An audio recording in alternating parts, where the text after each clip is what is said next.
We got Aaron Schram in studio, owner of the Schram Vineyard. Oh, look at that wine bottle right in front of him. Andy's favorite place in the whole wide world now. It is, yes. You've gotten him to be a wine drinker. And he never liked wine. It was kind of neat because my staff goes, oh, hey, I met Andy. And I go, well, I know I've met him before. Mm-hmm. And then, you put two and two together. You're like, oh, okay, great. And he mentioned the podcast. That'd be fun and, kind of excited to do this. And where there's so much, it's funny because there's so much content. It's just what direction you want to take it, right? So, yes. Sure. Well, first of all, why did you do this? Yeah, exactly. Why did I do this, or did he do this? No, why did he start a vineyard in Minnesota, which seems like a hard thing to do with our weather? Yeah, well, long story short, I was making wine in college at the age of 19. Oh. And it was Wisconsin, so hey. Oh, okay. Oh, okay. I had some roommates that loved to drink, so it was a great combination. It wasn't high quality stuff, but it taught me the basics. And then, 2 years into my day job as an IT guy up in the cities here, wrote a business plan to do a winery. And at that time, I was looking at Washington. I was looking at Texas. And don't get me wrong, this winter, I'm kind of like, maybe that would have been a good idea. Yeah. Maybe you could have another winery. Well, I'll even get to that part. But, the neat part was the challenge here because Minnesota is so it's a baby in this industry, right? And, yes, it is. Absolutely.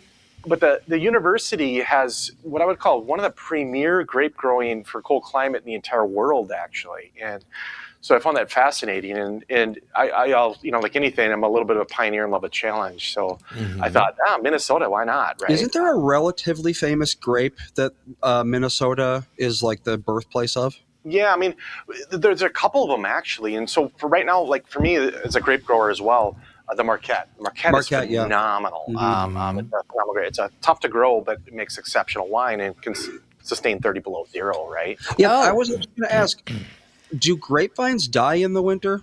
No, if I do my job, they don't. Yeah, there you go. Yeah, polar vortex, which we haven't had one for a while, thank God, but that really will knock us back. But for most years, they can go 30 below as long as it's slow and gradual. Wow. Right? Really? This year we had a little bit cold setting on early, but most years we're fine with some sort of damage on the buds, but they'll survive 95% of the buds will all survive. So do you have to wrap everything in burlap and put it to bed for the winter? When you can actually grow the vinifera, like the Chardonnays, the California varieties here, but you got to bury them up to a couple feet of dirt, right? Oh wow.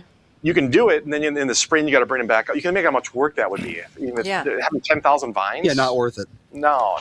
So, university did a great job because grapevines grow naturally here, right? You go to the farmland, you'll see just vines growing on the farm fences. We had grapevines on our house in Dayton, didn't we?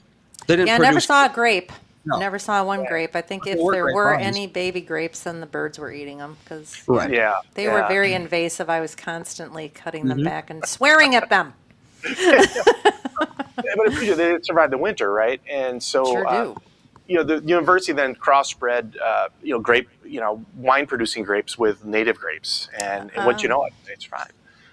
It just takes years, though. When I say this is that the perception in Minnesota is kind of low, for their wine producing, and it's a little frustrating. I almost feel like the grape component of it, they did a great job of marketing it and selling it. In fact, the states around us are almost more successful at it than with Minnesota, and this is where the grapes came from.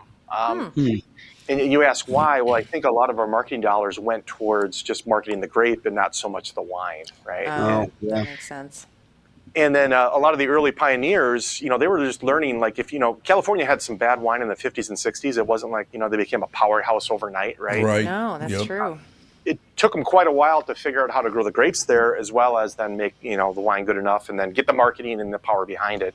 I feel we were at a disadvantage when we first, started this industry because you were also trying to learn how to grow those grapes. And all those grapes they operate very different than the ones in California, right? And so So that's been the challenge of many years and iterations of it. That Marquette I mentioned, it took me 12 years to how to really grow and establish it the way I want as a winemaker. And so our best Marquette comes from our vineyard, even though we have 8 other growers, right? And so, and the university does a great job of presenting what I would call the best case scenario of how to grow it. But again, they're institutions, so they're growing a small amount, right? And you need commercial growers to take that and get that out there and then spend their lifelong blood trying to figure out how to do it the right way.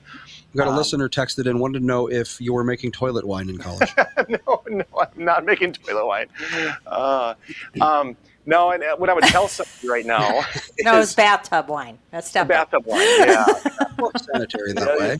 Wapatuli wine, right? In college, I did use Welch's grape juice. I'll be honest with you. It didn't have sorbate, and it was horrible, but you had enough sugar to it, and somebody at 19, they'll drink anything, right? And so that's like grape schnapps almost at that point. Concord grapes. Yeah, it was, and but it taught me the theory of how it's made, right? Yeah. And that was the fun side. But no, like today now, even we have almost like 70, 80 wineries in the state, and we're winning national awards. So this is the hard part. I feel is the real high-end wine connoisseurs in the state really haven't gravitated towards their local products yet, and that's been the challenge. We'll get people like Andy. I mean, come out and love it, love the experience, and what I learned, it's weird. COVID taught me a lot, like all of us did, right, through this experience. But during COVID, I decided to revamp our tastings because what I was finding is we tried to mimic what California, did, and realized we're in a different environment. And so what we ended up doing was saying, hey, what makes us different than California? And guess what? These grapes. There is actually almost nothing more local when it came to alcohol than the wine industry in Minnesota. And everybody asks, well, what do you mean by that? Well, first of all, we have a brewery in Chaska, too, Schram House Brewery. And beer is wonderful, but a lot of our grains don't come from Minnesota. Plain and simple. They come from either North Dakota or the grain. Minnesota grapes were, first of all, developed in this state. California doesn't even have that. All the grapes in California come from Europe. They're European cultivars. They're all French and Italian. Yeah. So, they took them and transplanted them over in California and figured out how to make them work in that environment. Where California took a native grape, crossbred it, and then built their own actually grape. And then, they get money from that through the university, through, royalties and such. But also for me, my winery, I'm 10 miles down the road from where this grape was developed. Very few people in the world have that type of experience. And so for me, COVID, I'm like, why we're not embellishing these aspects that are so different and unique and actually, when you talk about local, ultra local, actually, right? And well, so wait, 10 miles from Waconia, where would that be? The Arboretum. Yep, the Arboretum. Oh, right. that makes sense. Yeah. Yep, right next to the Arboretum. I didn't know they actually developed plants. Yeah, they do a lot of that kind of stuff over there. Yep, they do. Yeah, the most famous is the Honeycrisp apple, which is funny. Oh, yeah. Yep. It's a darn good apple. It's a really good apple. It is. Didn't American vines save European vines? Didn't they have some sort of blight and they're all now partly from us or something? Yeah. It's actually also ruined and saved. It's usually how things work. Yeah. Well, settlers came and they found native grapevines, right? And some were very different and unique. And so they put them on a ship and brought them back to Europe. And there's a thing called phylloxera that just devastated the Europe because they didn't have the natural, remedies to combat it. Now, grafting is the art of taking the rootstock that root below and then putting on a grapevine above it, right? And so ours over in the U.S. were, it could handle all the phylloxera and the root-borne phylloxera. So, in one regard, yes, we saved them, but also the other regard, it's how we introduced phylloxera too over there. Oh. But I always say it was inevitable, whether we did it or another, somebody else brought it over. But yeah. The grafting part is a lot. And so we don't need to do that. That's also a big benefit to actually grapevines in Minnesota is we don't need to graft them. They're naturally resistant to that phylloxera. So kind of a cool thing, actually. There we go. Yeah. That is wonderful. Why don't we take a quick break, be right back in a couple of minutes, continue with the conversation. I love it, hearing about it, because everybody thinks they know all about grapes and wine and all that. Nobody knows everything. No. No. We'll be right back.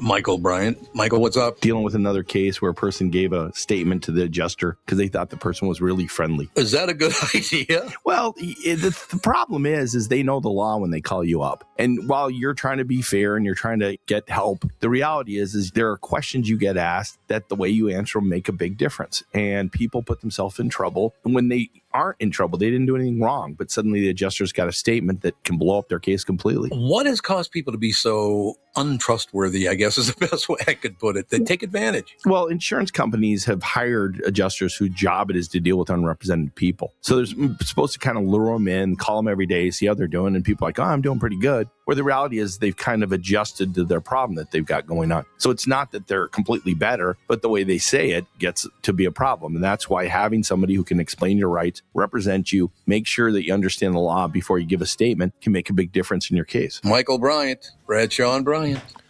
Can't get enough Tom Bernard podcasts? Looking for a vessel to contain your beverages?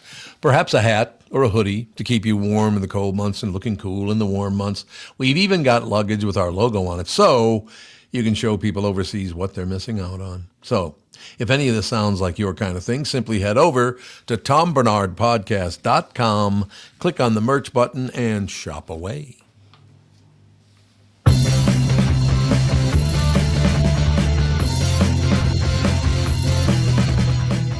So Ron wants to know, why don't Minnesota wineries make Alsace wine? Yeah.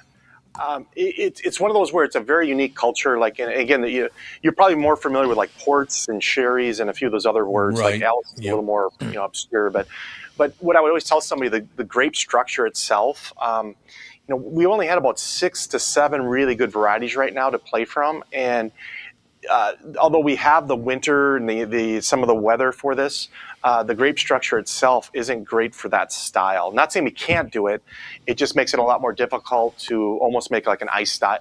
Ice wine is another form of this where ice wine you actually wait until like winter and pick the berries, and they're like frozen, almost like raisins. Oh, Huh. so they're sweeter then? Oh my gosh, they're about 10 times sweeter than when you pick them the other time, right? They call them nectar of the gods, basically ice wine, right? And unfortunately, what happens though is you have to wait way past normal harvest to pick those, right? And guess what happens? The grapes start deteriorating. Mm-hmm. So you just like humans, we need thick skins to kind of sustain that, right? Mm-hmm. And a lot of our varieties seem to diminish. And it doesn't mean people can't do it. It just means that we haven't found the magic sauce to make that happen consistently. And what people don't know is that stresses the vines out too. And so a lot of times they'll do 1 year and then take a year off. And so in a vineyard standpoint, from a commercial, it makes it very difficult year after year to produce those style of wines. So, yeah.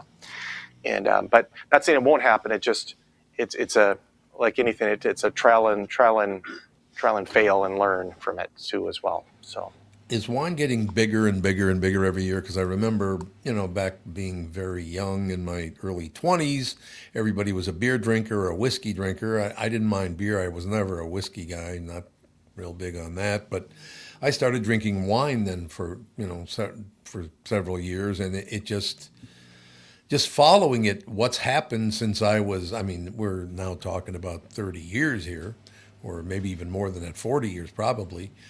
But look how far wine has come in 40 years. It was very, very difficult to find a good bottle of wine in Minnesota 40 years ago. Now, wonderful stuff. Yeah, it's a great point. Me as a wine producer, by the way, like this is, I'll just come out and say this, it's a little scary time. If for those that don't know, I'll just give you one quick stat. California tore up about 30 to 50,000 acres of grapevines this year. Oh. Why? Is it because young people aren't drinking as much? Correct. Yep. And that's what I've heard. Really? A little bit of the attack on alcohol whole too is hurting it, right? Mm-hmm. And so it's scary in one sense because I can't tell you how many young people now that I interview, I'm finding they're not drinking. It's drinking, or they're drinking very little, right? And not to say that it's going to completely dry up. I have a theory: everything goes in trends. Right? Absolutely. Yeah. I feel right now the trend is towards really either no or light consumption, and a lot of the young people are gravitating towards that because they have so many options now, right? Yeah. I think it's because they're all high on marijuana products. THC is legal now; it's the new exciting thing, so that's what they're all doing. And give it 10 years, it'll be. My parents did that when they were my age, and so that's lame. So I'm going to drink alcohol. Yeah, you're right. There is so much trendiness in drinking and all that stuff because I mean for a while there it was just wine, then it was beer. Now breweries are closing all over the place, especially in Minneapolis. I don't really know why. We did kind of have way too many breweries for a while there, probably 10 years ago. There was a brewery on every corner in Minneapolis for a while there. That's true. But I mean, they were really cooking along. I think COVID killed off a lot of businesses. Yes, that's absolutely. what happened. So I expanded to have 2 wineries and a brewery outside of our location, and I'm happy. Or I'm actually not happy. I'm actually quite sad to say we are closing our Chaska brewery. Yeah. Are you? Oh, you are. Is it? Why is that? Is it just? Everything you're saying, everything you guys are saying is correct in terms of this. Like there was a bubble, right, with so many breweries opening, and again, the trend though was young people are drinking. Everybody, the trend was go to these breweries, right, and it was wonderful. It was you get to see the growth, and in 2019 we opened ours right a year before COVID, and we had record sales that year, and everything looks like boy, we're going to keep going here, right, the trend, and then COVID hit and it slowed things down tremendously in terms of what I would call closures. And then for us, we were also an event-based business where we had like Oktoberfest and all these. And, our first year we had a 1,200 person event, Oktoberfest. Great. Momentum started, right? And then next year we were only allowed a 300 person event. Yep. Oh. Yeah. And, this is a little spin I want to put on this is that one of the frustrating parts is small businesses. You ask about this. Meanwhile, South Dakota, Wisconsin, all the states around us were wide open. Right.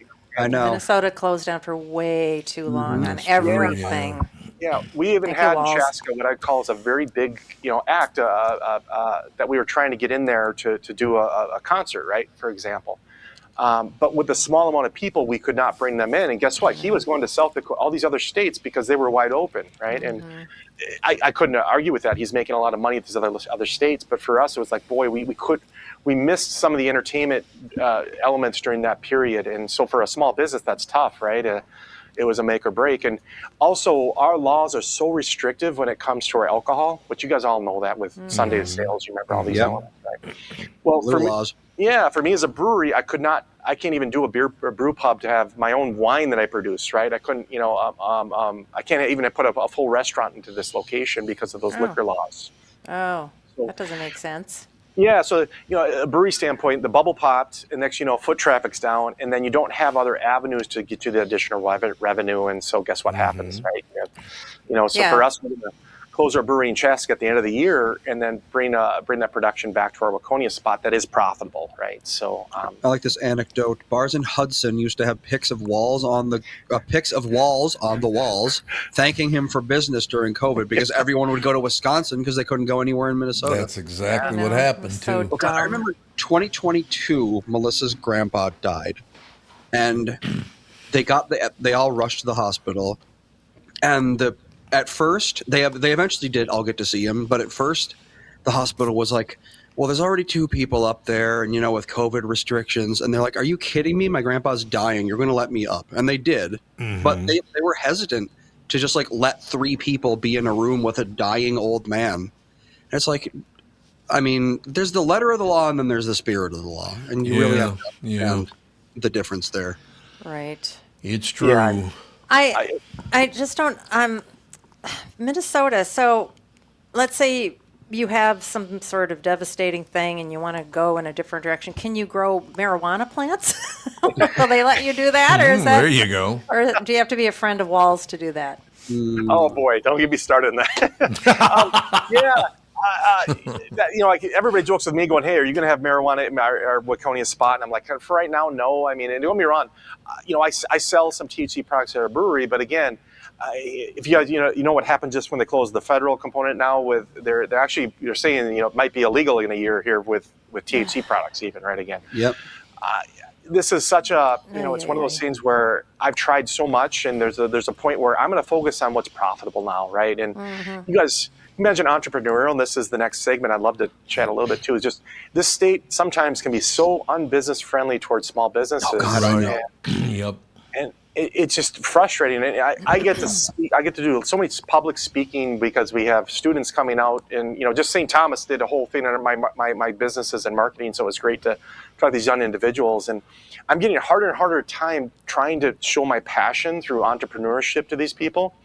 And it's beating down continuously. It's not one thing for Minnesota. It is multiple. And I feel like this state really caters towards the large businesses now. I'm just going to come out and say it. Well, I just told the story probably not even a week ago about my wife and I attempting to open a hardware store out where we live. Mm-hmm. And it was like a 6-month process of, we talked to a hardware retailer. We looked at buildings, we had spreadsheets, we had diagrams. We built out like the building, what it would look like and that sort of thing.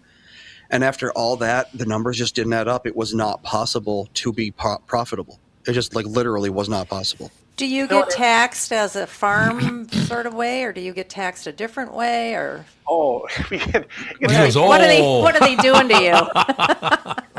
It's wonderful. We have luxury tax because it's alcohol, and there's excise tax. There's more than just it is one of the more higher taxed actually commodities in Minnesota, unfortunately. Of course. And then I was trying to get a movement, and I got a little movement last year because I had the commerce chair from the state out trying to say that, hey, take that excise tax and then reinvest it back in, instead of taking it to the general fund for such things like light rail and other things, right? Let's great use this projects. for growing the business. And so, for example, Minnesota right now, for a bottle of wine, right, every 100 bottles, we're lucky that local is maybe 1 or 2 bottles. So that's 1 or 2% of the state consumption is local, which is sad. It's really sad because Iowa's closer to 14. And you ask, well, how do they get to that level? And you look at some of these programs and they take the tax money from that commodity, that sale, instead of putting it into a general fund, they actually reinvest it back in for marketing for that. And I got some traction, Department of Ag and such, to say, well, that's a great idea, because guess why? It doesn't just impact the wineries, it impacts the grape growers. And then guess what? Tourism. And then guess what? It actually impacts the Department of Ag for their grape program, right? So where can your tax money go that deep? And so we're trying to get some traction there to really raise the bar for marketing, but it's tough. I mean, taxation for this, I'll bring it back full circle. It's tough because what I'll tell you right now too, I feel our industry also is way over, how do I say this without sounding, we are to the point where when I open, the amount of license I have some local state representatives will show this. I've got licenses that are 6 or 7 feet tall of just licenses we have to apply for. Yeah. We're a small business, right? So it's guess what? It's like Sunday we can sell liquor now, right? But I need a license for that. Well, I had a small business. I had a tack store, which is horse equipment. Rockton Hill Tack. And I spent 90% of my time filling out paperwork. It was just this is so ridiculous. I want to be out there, fitting saddles and doing all this stuff for the horse's comfort and the rider, and I can't, and I got to go and do paperwork. Yep. I just hated it. It was so much garbage, especially for sales tax. It was like a full-time job just keeping track of that. And again, I don't necessarily blame the inspectors, right? It's not their fault they're in this situation, but it is a little bit of job security, right? But I loved it. My wife said we should write a book on some of this because some of it's pretty funny. But for example, we get a cigar license because we're gonna smoke cigars in the vineyard. I love that. It's one of my passions, right? Right. Well, we get a license, and I think we have $600 in sales in 6 months, right? Not a lot, right? 2 inspectors show up. And so you treat them nice and you show them the stuff, right? But I'm like, is this an effective use of our, Yeah. I know. And imagine, I can go down deeper that I would show people that I kind of think that, we're in Department of Health, Department of Ag, OSHA. I mean, you just keep going deeper. And you're at the point where I'm like, I guarantee if I did pharmaceuticals and I was selling over-the-counter, really drugs that can really kill people, I have a sneaking suspicion they're actually regulated less than us. Yeah. Yeah. And way more dangerous. But again, job justification is that, I get it. People need jobs, but at a government level, there's a point where it's like, this doesn't make sense for a business our size. And Yep. Well, and then I you've mean, got the family leave program coming up. That's going to be an that's interesting Yeah. business killer, I'm yeah. sure. We are looking at if the ways to reduce more full-time staff because we're worried about that, right? It's just Yeah. it's scary, Yep. and I think every small business should be right now. It's just, Yep. and then people are going to complain about the price increase. Well, you can't have it both ways here, right? It gets passed on, but anyway, yeah. We can go deep on some of that, but yeah, it's scary. It's more scary because for me, I love entrepreneurs, and I want to see that grow in the U.S. bigger than anything else, right? We have enough Amazons and big corporations, right? If anything, you want to see your neighbors, friends, and even your family be successful in these small businesses, and it's getting way more difficult. Way to more difficult. operate. I wonder why the government, state of Minnesota seems to hate small businesses. It's just odd. It really does. It seems like it just hates them. Well, I got a theory, and I'd love to hear you guys see if you support this. The more I talk to state representatives, which are all great, like all of them have, I would call a good interest in mind. It's not like they come in with bad intentions, right? I feel like for the most part, it's mostly good intentions, right? Well, the problem is like you take a teacher that, let's just say, becomes a state representative. Now, you get that teacher, when they get into education, they'll know how the system works pretty well, right? But you get them on a road project. Do you think they have any idea how a road is built? No, right?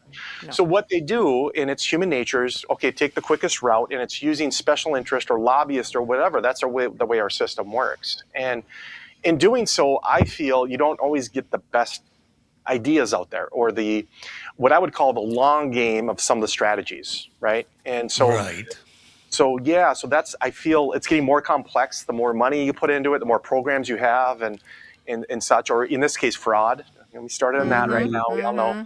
Oh boy, we could do 10 started with shows good on intentions, but the long game is never really thought of that well at the political area of like, what is the real impact of this beyond just the short-term gains? In this case, small businesses are an afterthought. That's my belief right now, that a lot of these things may have good intentions, but what does this do to the small business community and such? And so that's harder to demise because we're all small little groups versus one big group that has a lot of lobbying power. Yes. And so we're at a disadvantage, a huge disadvantage. Isn't the Small Business Administration supposed to basically be the lobbyist for small businesses? What are they up to? Why aren't they helping? It's true, but again, they can't think of all the different types of small businesses. It's really hard, I feel, to represent all of them really well, right? But I agree with you. In fact, I've asked some of those questions as well, and I think they do a good job with what they can, but they have very limited resources too. And yeah. So now I know Alex and her family go to a brewery that's over, I think it's in Bloomington, but they have a lot of food. They do, and that's why they go there. It's because they really like the food. It's not so much the fact that it's a brewery, but they really love the food. We should probably take our last break. Huh? Yeah, we should probably. Yeah, we got to close it out in a couple of minutes.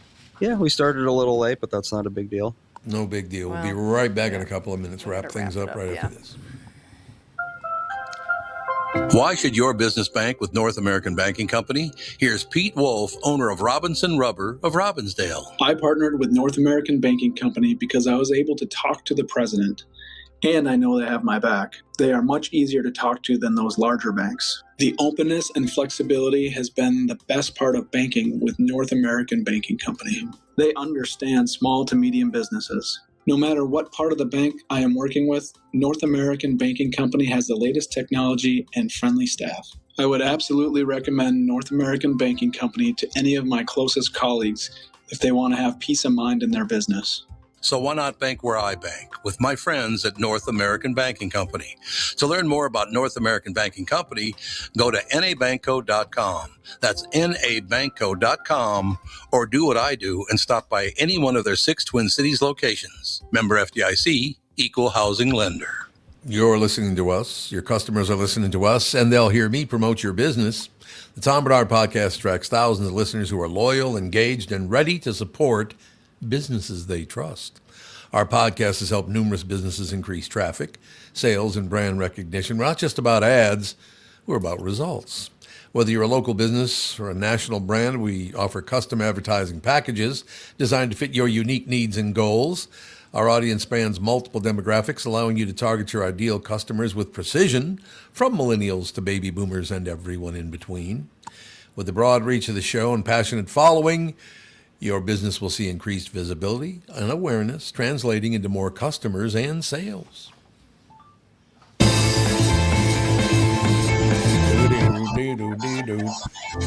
Okay, kids, smash that like button. I can't be the only one that found today enjoyable. And subscribe. Thank you. Like Yeah. and subscribe. Thank Why don't I you tell the very story much. quick about how I found this place and why I decided to reach out and everything? 'cause, Okay. Okay. Like We got you 2 mentioned, minutes. you mentioned Aaron came on that I don't drink wine or I didn't drink Yeah. wine, and that's No. true. Until 2 months ago, I virtually never drank wine. I have never purchased a bottle in my life.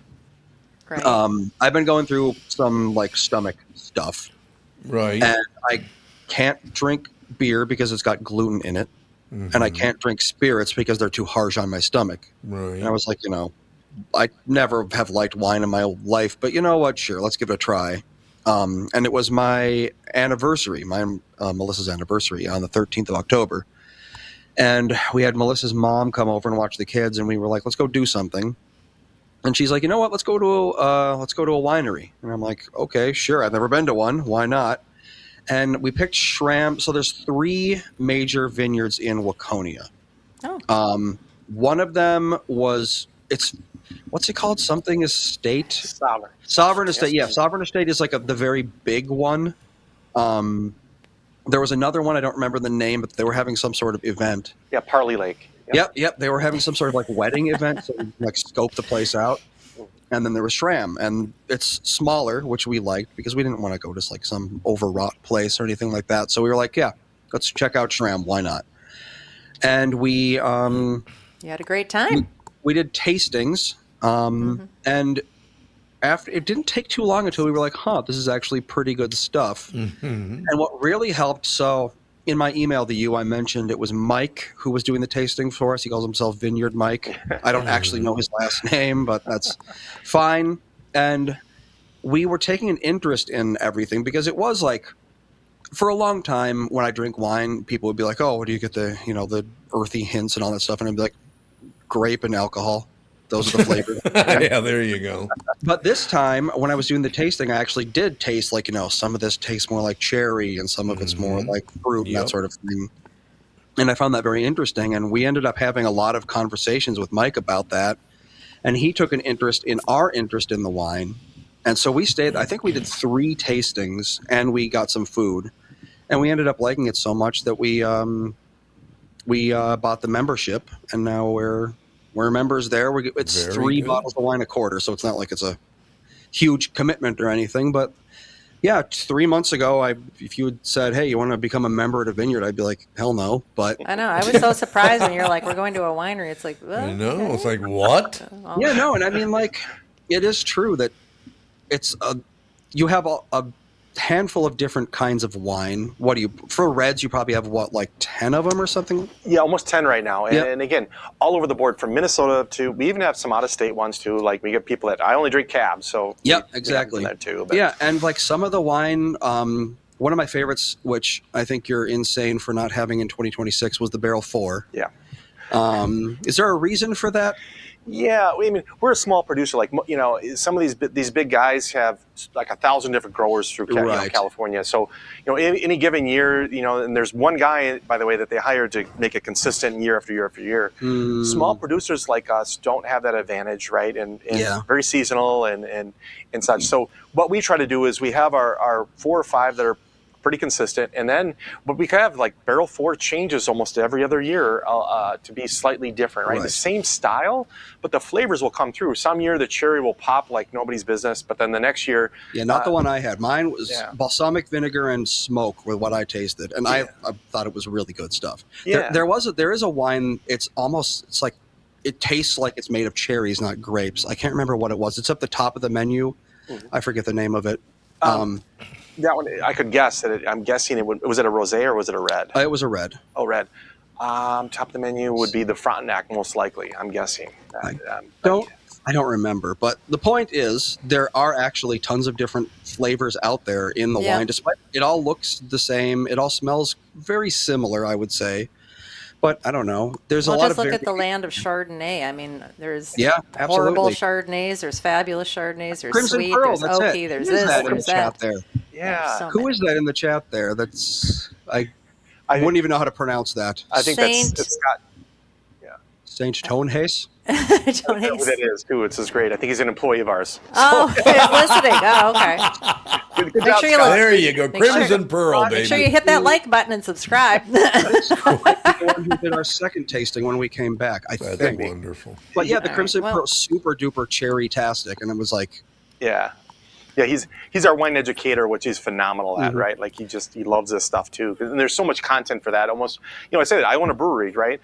There's almost more storytelling and deep elements to the winemaking because of that. I'll be honest, it's every year, we grow grapes, and every year the weather's different, right? And you have a pattern, but nature will slam that pattern when the Sure. truth comes. Right. yeah, like you got that bottle of Bonfire right there. I think the new batch of Bonfire is actually even better than last year's. Yeah. Last year's was good, Now, but Andy's a vintage guy Yeah, now. now And all of a everything. sudden here he is a All right, I hate vintner. to cut this short, and you can You gotta always go. You come can back, continue. or you can continue. Do you guys want to continue? I mean, You don't it's- need us. where do you, oh, you got an appointment, don't you? Yeah, we got to We go do, someplace. yes. But Oh, But yeah. you guys can continue on. even if you do continue on, you need to come back because it's very, very interesting. Yeah. We love to see people in interesting Minnesota stuff. start a business and succeed. That would I be love great. seeing that. More of that, Yeah. please. So, Andy, book them again. Also thank you guys for having us on and just supporting small businesses, right? Like I said, it's Yes, like yourselves too. absolutely. We got to stick together. So yeah, Yep. yeah, appreciate it. Thank All right, you. we'll see you soon, though. Andy, book him again. He's very good. Or continue on. Thanks. Or All right. continue on. I mean, sure. All right. Bye. We'll see you two tomorrow.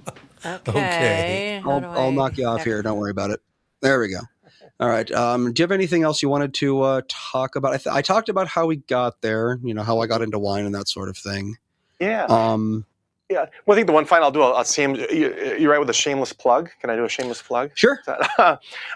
We just had a huge expansion this year, and so we've been very, very fortunate, right? With the support of our family and friends. Your and new restaurant, right? We have a new restaurant, and a new tasting room. Even that, in October, I don't know if we had our new tasting room even open at that point. I don't think we did. We did the tastings at you come in and it's right there. Okay, so that was okay. We just this is how fast Yeah, is it I December? think I heard that it used to be over in the old restaurant area. Yeah, so we have this old spot called the Lodge that used to be our tasting room that we redo into more of a fun room. It was a community, so we have live music in there and events like private events, parties, all those things in there, right?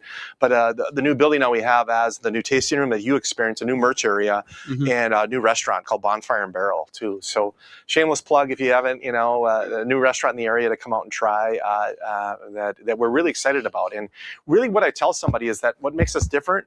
You come in for experience like you had too as well.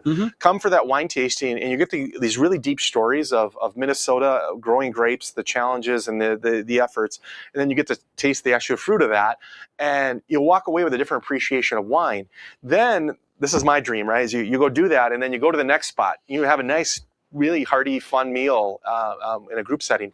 And then the final part is you go and experience, maybe like that night, we might have a live music and a band. So think of that experience. And that's really unique in the landscape of not just, wineries holistically, but that's kind of what we're trying to build is kind of choose your adventure, and you get to carry through and have a very different experience in each one of these different areas. So, Yeah. So we did 3 tastings the first time we came in. yeah. We decided on one. We were going to do one tasting, and it's like, okay, one tasting, why not? Yeah. But we liked it so much, we decided to do more. But after the first tasting, Melissa was like, wow, this must be really high alcohol stuff. And it's not really. It's standard for wine. And it's because she hadn't eaten recently. Yep. You gotta eat, or else it's going to hit you really hard. And as soon as we went, she had a burger and I had a charcuterie tray. And yeah, she ate that and she was like, all right, ready to go. Yeah, seeing that, I always tell somebody too, is the whole alcohol thing, right? Like we all know, moderation or whatnot, but most people, putting food in your system is so critical, and that's why even having a restaurant now, very helpful, right? You can stay there longer and enjoy the other aspects of it versus, again, like having one glass. Well, with food and things, you do 2 to 3 glasses usually is more acceptable than at that point with all the food in your system. We were there for a pretty decent amount of time. I wasn't expecting to be there for as long as we were. Yeah. Donnell in the chat wants to know if you have any non-alcohol wine. We do. We're doing more buying that versus trying to do it ourselves right now. The reason why is that California has such a surplus of people that can do that for a winery. The process is very expensive, and it's to do it well, you need a really good piece of equipment, like upwards of $1 to $3 million, basically. It's like a pressure chamber, right? You depressurize it so the alcohol evaporates out. Yeah. Yep, and it filters it out a different way, and you get the best taste from that. Otherwise, you taste it, and you're like, well, some of the other methods aren't as good, right? So for us, it's easier to buy at this stage until somebody from the state really has that level of equipment for wine. And wine and beer are a little different here, but yeah, I mean, it's becoming more prevalent. So we have those options, and we have a new bar that has a full cocktail menu, but we also have mocktails, right? So. The no alcohol, the low alcohol, all that's, being taken. Almost anybody in the business now has to take a look at that and find those avenues. Yeah. And so, yeah, come on out and try that. Now the non-alcohol isn't our wine, but it's some of the wine we got to pick and choose and such too. So, yeah, that makes sense. All right. Yeah, this has been pretty interesting, I think I'd say. And yeah, we can have you come back in. You're always putting out new stuff. I know, for example, your bonfire is pretty much brand new. We came in October, and we had, it was the 2024, right, that we would have had? Yep. And you had just come out with your Magnums, which had the 2025 in it. Yes. And I think we asked Mike, we were like, so we wanted to try the new stuff, but it hadn't come out yet, really, except in the Magnums. And we were like, well, what if we just buy a Magnum and give it a try? And he said, it's probably still got bottle shock. So we didn't have the chance to do it yet. We did buy a Magnum, but we didn't drink it until Thanksgiving. Actually, we opened it up on Thanksgiving. It was, definitely an improvement. I'm not talking about from bad to good or anything. I'm talking about from very good to even more very good. Yeah. If you guys haven't seen that movie, but the bottle shock is a real thing, and really at the high level, think of this, right? You got all these chemicals in the wine, right? I should say chemicals. You got all these wonderful elements in the wine, right? Well, when you filter it, which we have to all do at some form because you want to bring some of the bad stuff out, right? That really tears apart these proteins and other things that really give you these flavors. And then as it sits in the bottle for about I always say at a minimum, we try to bottle it and wait almost a month before we serve it to customers. That's what we did, basically. At a minimum. It's weird, and I thought, you first hear that, you're like, really? This sounds like somebody's trying to sell you filters or trying to, but it's so true. And then those I'll just say like proteins, they come back together, and then that flavor profile starts coming back. And I'll be honest with you, the first time I did my commercial winery where I was doing this, I filtered it, and you taste it, you're like, oh my God, did I ruin the wine, right? Something's wrong, right? I actually got to try a little bit of the bottle shocked version. Yeah. He was like, we got a bottle open that we're all tasting. We're going to give you a tiny bit just to taste because, you're so interested in it. Yeah. And it was not good. Yeah, some of the flavors are there, but you're right, it's just not complete. And then you get to the point where, did I ruin the wine, right? And then all of a sudden, a couple weeks later, you're like, wait a minute, it's starting to come back. Wow. I know. To me, like I said, until very recently, all of this sounded very fake. Like the whole, how complex it is and all the different kinds of grapes. And it depends on which temperature the grape grows in, where it grows. Is it on the sunny side of the hill? That sort of thing. And I would have been like, okay, yeah, sure. It's basically alcoholic grape juice. Get over yourself. But now that I've tasted more of it and learned more about it, it really does matter. And there are bottles of wine that are just not very good. And there's bottles of wine that I could drink every day if I didn't know better. Yeah, and I appreciate that. So, I was trying to tell somebody, I got into wine, I started making it for fun and whatever else, right? But then you start going deeper in the passion of how it's built, and that's what got me, because I'm a farmer by nature too, right? I grew up as a farmer. And you start appreciating it. I think that's what the difference is. And again, you can do that a little bit with beer and whiskeys and things like this too, but not to the level not to that degree, no. Yeah, the wine has this story of how it's made and the uniqueness of it that's really hard to replicate in those other alcohols. And they try to do that in some form or fashion. But again, the connection to the land and the terroir and it, it's kind of interesting. What I tell somebody is that, you got certain grains that are in the beer, right? And you make it from one field to the next field, it doesn't change that much of the grains. It really don't. That grapes though, from one field to the next, wow, can be night and day difference. Then the cultural practices, right? I always joke because, when you're growing barley, right? It's a stalk in the field, right? there's not different ways to grow barley other than maybe you might put different nutrients on the field or whatnot. Well, with grapes, I mean, there's so many different ways to cultivate that grape on the trellis that will impact the flavor, the quality, all those elements. So there's a lot more complexities to it, right? Some grapes want cold, some grapes don't want cold, and so forth. Yeah. And so there's a deeper story, in essence, what it is. And those that find it fascinating how to make things tend to find it fascinating for the wine too, right? So, Is the wine just sold at the winery or at liquor stores too? That's a good question. yeah. And that could be a whole nother podcast, by the way, because right now we are in about 30 locations outside of our store too. And I'm going to do another plug then real quick because I need your help. And it's not for me, it's the whole industry. Minnesota wine's poo-pooed. And you won't find it in a lot of liquor stores. If you do, it's in the back by the South African wines. Well, that's another reason that I never got into wine, is because my thought was always, I live in frigid climate. Grape is a plant. This isn't a great place for plants. Yep. How can it possibly be any good? Yeah. It's just frustrating because you go to other states and you see them embrace Minnesota grapes, by the way. Yep. But in a different light, right? For example, Wisconsin embraces their local products, local wine, way more than we do here. And so for me as a producer, it's very hard for me to get my foot through the door for these restaurants or getting the wine experts to really gravitate towards this Minnesota fruit. And other states have proven to be very successful. So unfortunately, my answer to you is, within a 20 miles of us, we're in a lot of the liquor stores or whatnot. That's easy. But I opened a winery in Minneapolis, downtown Minneapolis, unfortunately, right during COVID, to try to introduce Minnesota wine down there. And unfortunately, when I say this to you, the work from home and the riots and the safety factor really caused issues in that, to getting people to go to the right demographic to come there and accept it. And it's proven to accept it, not when the consumers try it, they love it, right? But it's the perceptions there, and it's like Minnesota can't grow grapes here. Right. We can't make good wine. They're not going to try it to begin with because they have already decided it's going to be bad. Yeah, I got one quick story on Bonfire here.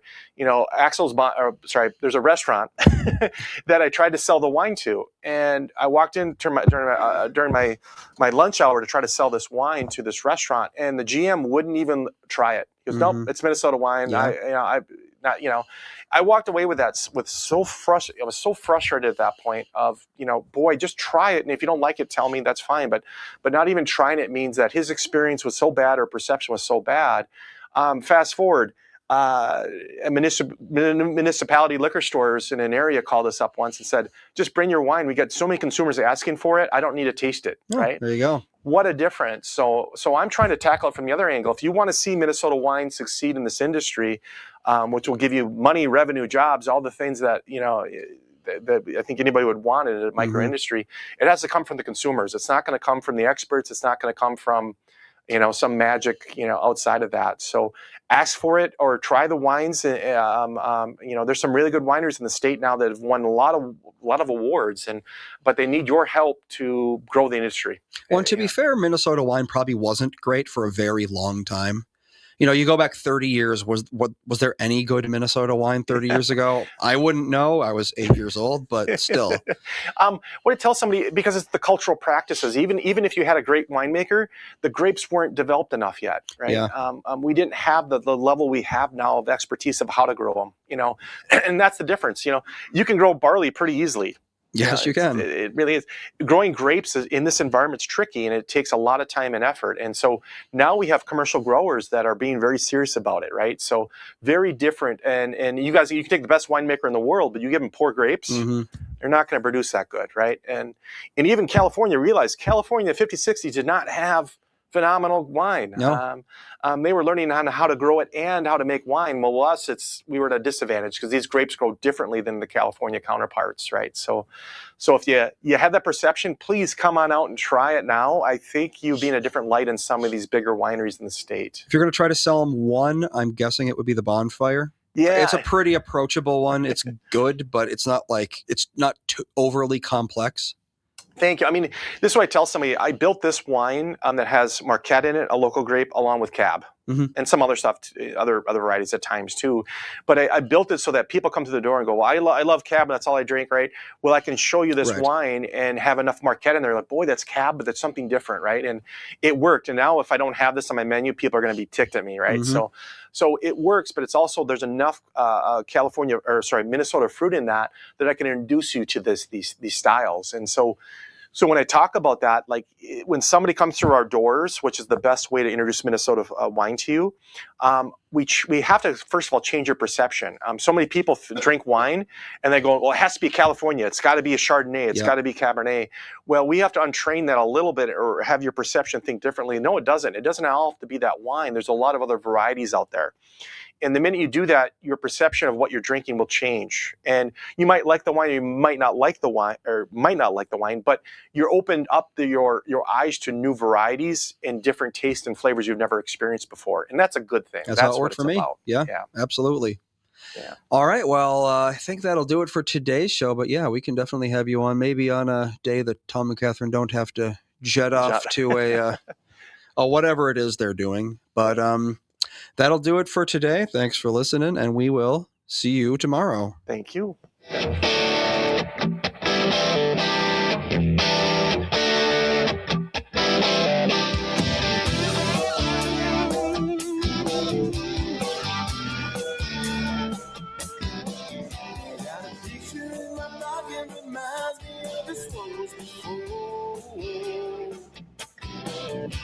Every time I hear the same reminds me how you talking